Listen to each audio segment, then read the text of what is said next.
as a young girl, I think we're taught to care for the household, care for other people, and we don't care for ourselves. So when you Yeah. don't care for yourself, you don't have a very good perception of yourself. You don't have, you're not going to value yourself.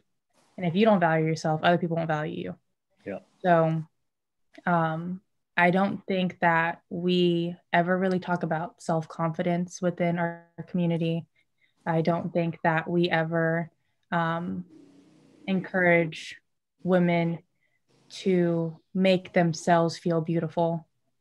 I know that for both, Tongan and Samoan cultures, modesty is big.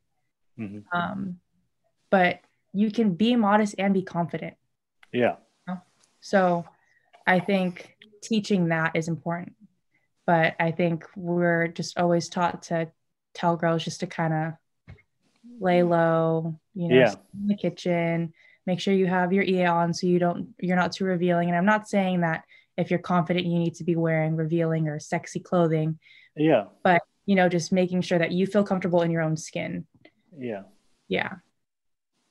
Yeah. I feel like for our Polynesian community, it's very extreme. Like the moment you step outside modesty, and I'm not saying like even like just wearing something simple that's kind of that's kind of different from that's usually what other girls wear. Like everybody just trashes you. I've seen this a lot. Yeah. Where like you get like a girl came and just take a selfie, just feeling beautiful, Without that too. I don't know if it's just Polynesian culture, but we talk a lot of crap to each other. Yeah, yeah.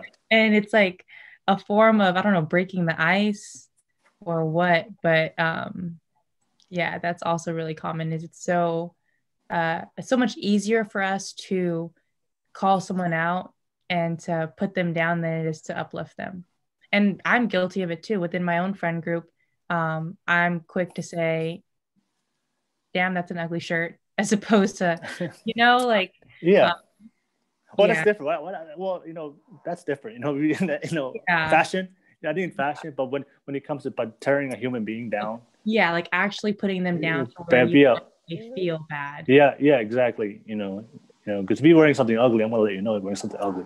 Yeah. I'm like, yo, one of those. Yeah, exactly. But I feel like a lot of times it's just I think it just comes from our culture of our way of thinking and not being taught that sometimes like I told you before, like we grew up in this bubble, right? Mm-hmm. So this is how a man should be, and this is how a woman should be.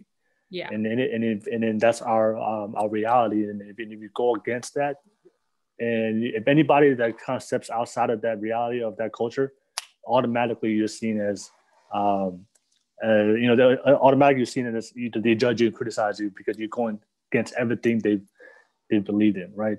Judgment is another issue. Yeah, and plus, go ahead.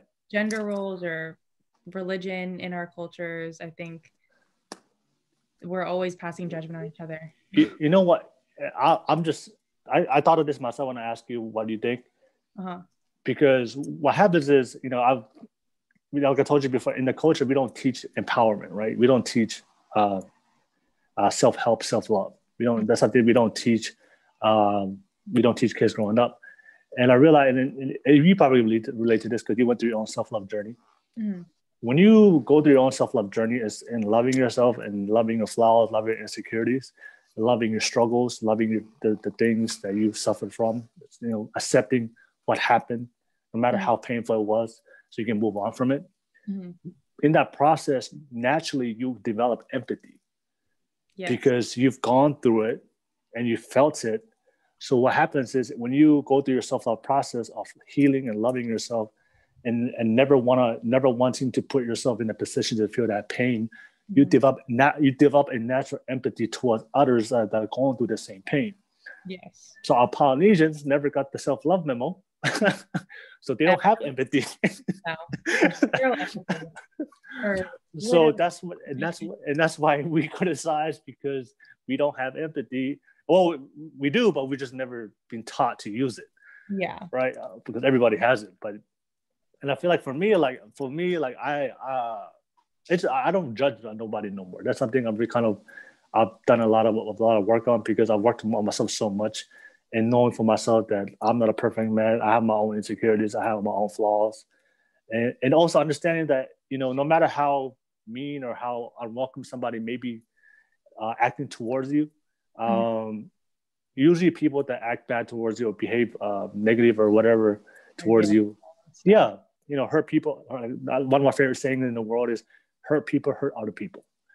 Because if you love yourself, if you're content with yourself, if you can't hurt another human being, because you're content and happy where you are, so you don't have the energy and time to hurt other people. Yeah. But when you're discontent with your own life, you're unhappy with your own life, you need to hurt other people just to feel kind of like validated by your own life, your own miserable life that you've gone through. So, and I feel like as a Polynesian community, because we never go through that self-love process, that's why the hate is strong. The dark force. The dark force is strong in the Polynesian community. Yeah. And especially when like you said, when it comes to women, right? Like, there's not a lot of women empowerment. And that's why I love what you're doing. I really respect what you're doing out there, especially with the founder of Fitness is Key.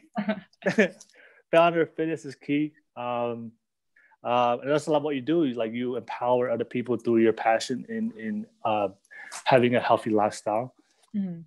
And that's why I love what you're doing. You empower other people, because when you empower other people, what happens is they start empowering other people as well. It's a domino effect. And that's something I see that especially when, and I remember I had a discussion with a girl.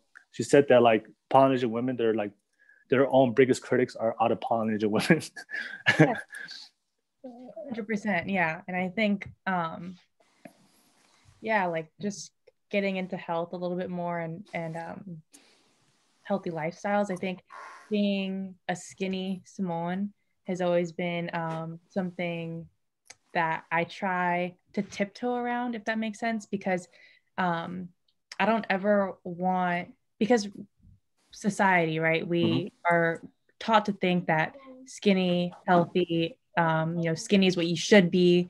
And I personally don't even stand for that. I think that, all women are beautiful, and that you should love yourself at every size that you are, whether you're on a journey to lose weight, a journey to even gain weight and build muscle, whatever it may be.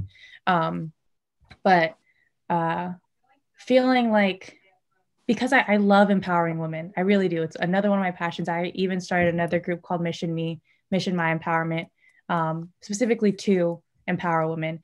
And I feel like I've just tried not to ever come into a room or come to a group where they may feel like I think that I'm better than them, or think, but I'm not going to lie. I feel like that's also been one of my experiences, is that a lot of people may judge me based off of how I look, or because I went to school, or because of all these other things that I've accomplished.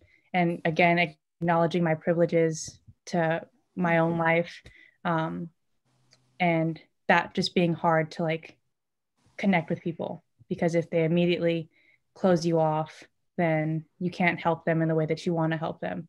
And it's hard when you really do want to help people, Yeah. And that's not even just with Polynesian women, but with as an entrepreneur. So I'm Samoan, but I want to say 80% of my class is Tongan. And there is a good chunk that are also Samoan, but also speaking on behalf of my stepdad, who's a barbershop. He owns a barbershop in South City. He's owned it for over 10 years now. And he was one of the first Samoan-owned businesses in the Bay Area. And most of his clientele wasn't even Samoan. So it's difficult. And I don't know what is broken in our culture that leads us not to support each other as much as we can when it comes to businesses. And I don't know if it's just the mentality of, oh, you're my family, I should get a discount. Or if it should be free. Yeah. So that's just something that, my stepdad and I have talked about a lot too, is just me being a young entrepreneur, just to kind of prepare myself for people that support you and people that don't support you.